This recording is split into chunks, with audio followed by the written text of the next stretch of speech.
Hi, and welcome to Eczema Phoenix, where we learn how to transform the way you live with eczema. My name is TeresaAlabata, and today I continue on my traveling with eczema vlogs, and I'm going to talk about my experience traveling to Queenstown, New Zealand.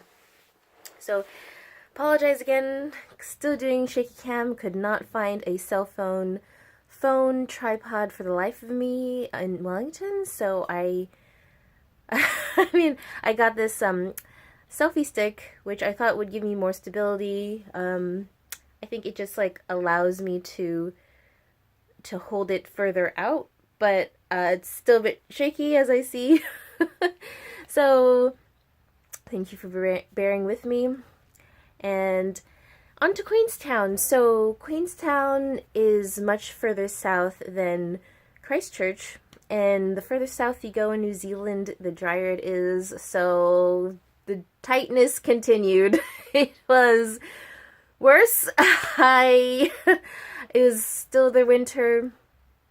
I was even tighter than before. I even started to crack and started to bleed on like the pillowcases and the bed sheets. Grateful that my Airbnb hosts had empathy and compassion and didn't like put it against me that blood on their sheets. Nothing huge, just little dots here and there, just where the pores cracked, because it was just like so dry, and then plus it was so cold. I also had to use a heater, which dries out my skin even more. And it was sort of like a balancing act of, do I freeze to death, or do I risk cracking even further? And it was just a juggling act, and sometimes I ended up putting on more clothes to stay warmer. I tried to exercise more.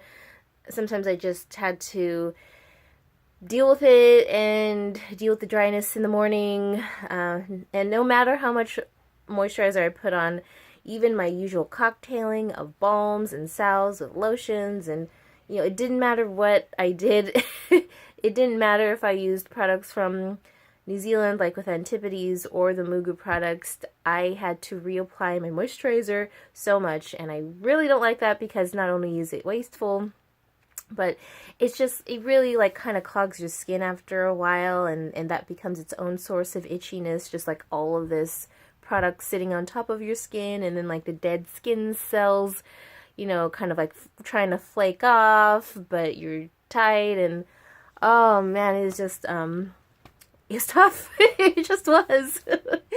It was, but yeah,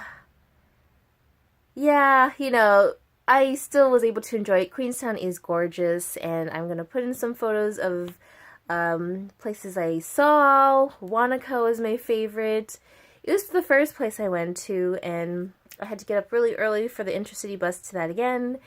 But it was like so worth it. I ended up taking like a 2-hour bike tour. It was just like me renting a bike for 2 hours basically, but I was given a route to the most scenic parts of Wanaka, and it's so gorgeous. A friend of mine came with me to, hi Dina, if you're watching this, hey, and thanks again for joining me. I had a Kiwi friend, join me and kind of visit Queenstown for the first time together. She discovered Milford Sound. I didn't realize, I didn't know about that destination or that tourist attraction before, so the next time I go, that's definitely a place I want to hit up very soon. And I just like the mountains. Like, Queenstown is epic. Queenstown is cinematic. It's it's out of a movie. Like, no matter where you turn, anywhere you are in Queenstown, you're gonna see gorgeous mountain ranges, and they're huge. Like, it's just like a painting. And where I was staying was in a kind of a newer home development area, which I find to be quite common with my budget. I find that I've often been able to afford places where there's new home development. So the place I stayed in was like Jack's Point, and there's a golf course there, but like so gorgeous. And every time I walked back home, you could see the stars. Like, there's not that much development in Jack's Point right now, so there's not much artificial lighting getting in the way of you seeing the stars, and that was so gorgeous. There's like a lot of good vegan places in Queenstown. It is a tourist destination, so it's pretty good for vegans and vegan travelers. Um, I didn't see too much in the way of skincare though. I was sad that there wasn't much more considering it is such a tourist destination. I would think there would at least be a lot of fairly good like international green beauty brands, but I didn't really notice anything different than what I would see in Wellington or Auckland. So, that was alright. I still had skincare, my Mugu skincare anyway. And, let's see. I'm looking at my notes right now. Yeah, pretty much. Oh yeah, also the bus system was very similar, just South Island is not very public transportation friendly. Buses ran hourly, once an hour, even to the airport. So it was doable, but I really had to plan ahead. And if I missed a bus, I'd have to wait like a whole another hour, and that was just not a convenient situation for someone who's not driving while traveling the South Island of New Zealand. And yeah, it was just like a lot of reapplying a lot of moisturizer and whatnot in Queenstown, but it was gorgeous. Pride was happening. That was cool to see. Kind of reminded me of San Francisco. A lot of rainbows, a lot of drag queens, good music. That was cool. And I'd also say if you're visiting Queenstown to definitely kind of hold back a bit, or like take a day to walk around all of the different like travel agencies and activity centers, because me and my friend we were just like feeling kind of really poor out there. There's a lot of things for like over $100 that were offered, and then we would like go past the same area another day, or like we'd see like another travel or activity center another day and find the same activity for half the price, like things for like more like anywhere 20 to 40 or $50 New Zealand dollars. So just scope out the area when you're there. I think that you could probably hold off on like booking things in advance unless it's something really popular, or I don't know, you really like, I don't know, to plan ahead, or nicer things, or like a nicer setup, I guess. But there's some pretty sweet deals in Queenstown if you just look around while you're there in person. So just a little travel tip visiting the area. And oh, there's something else I wanted to mention.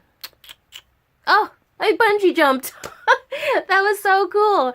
That was on my bucket list. I was so pumped. Like I really enjoyed bungee jumping. Like, to be honest, like I was like so chill about it, and like the people that were running it were trying to psych me out. They literally like held me to be the very last person to jump because I was like so calm about it, and they just like got the people who were freaking out of the way first. And I'm like, okay, whatever, cool. When I got to the plank, I did have a moment of second guessing. And it was just like, they were pointing out all the cameras that were going to take photos of me during my jump, and I wasn't even paying attention because I realized how high I was. I jumped off the AJ Hackett Kawarau bridge bungee jump, which is the first commercial bungee jump in the world, so that makes it even more epic that I jumped my first bungee jump at the very first commercial bungee jump in the world. And yeah, so at the plank, guys putting out all the cameras, and I just was like, oh my god, I'm really doing this. I'm really up here now. I'm about to jump. I'm gonna jump over 100 feet into water, and I don't know how things are gonna go. Now I'm starting to freak out. But once he was done pointing out the cameras, he's like, okay, we're gonna count, from 5. And I was just like into it, I figured I came this far, paid the fee. I was all strapped up, no turning back. And in my head, I was really like, okay, let's do this. I just jumped and put my hands out, and woo! It was so much scarier doing it. And then, like, the after effects after bungee jumping, I felt more freaked out about bungee jumping. Like, I was shaking so much, and I couldn't believe I just did what I did. And I was just grateful that I felt that way afterwards and not before. Because I really did want to do it for years, and it was cool to just literally, like, take the leap of faith. Oh my god, but the photos were cool. I'll include some here, and I'll include my Instagram, my personal Instagram down below as well, because I posted a lot more photos of it there, and it was cool. I was very happy with the photos. I was happy with the experience. It was about, I think, $99 when I got it, because sometimes they have like certain discounts at certain times if you book. Oh yeah, they give you like a $15 discount if you book 3 weeks in advance. And then plus like $45 if you want photos, or more if you want video and other things. I just got the photos for proof. It was totally worth it. And yeah, so that was Queenstown. Hope you enjoyed the video. Hope you check out Queenstown. It is a beautiful city. There's some fun people around too. Some people in costumes for random reasons. And yeah, it's just absolutely gorgeous.